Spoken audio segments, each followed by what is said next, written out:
আমি আপনাদের সম্মুখে 10টি হাদিস বলে পরিবেশন করব।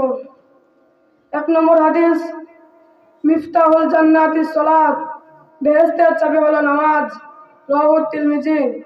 2 নম্বর হাদিস, আসসালামু ক্বাবলাল কালাম, কথাবার্তার পূর্বে সালাম করা, রাওয়াহু তিরমিজি।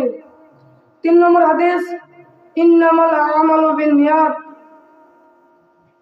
আমলের ফলাফল নিয়তের উপর নির্ভরশীল, রাওয়াহুল বুখারী। 4 নম্বর হাদিস, আত-তাহুরু শাতরুল ঈমান, পবিত্রতা ঈমানের অংশ, রাওয়াহুল মুসলিম।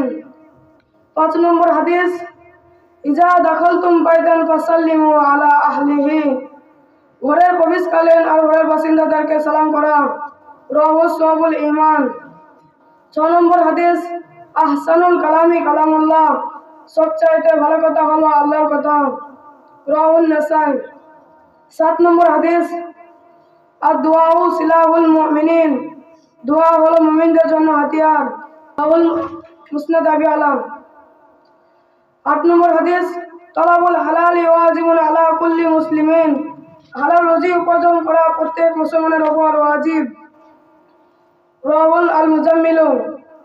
9 নম্বর হাদিস, খায়রুকুম মান তাআল্লামাল কুরআন ওয়া আল্লামা, তোমাদের মধ্যে সর্বোত্তম ব্যক্তি সেই যে নিজে কোরআন শরীফ শিখে এবং অন্যদেরকে শেখায়, রাওয়াহুল বুখারী।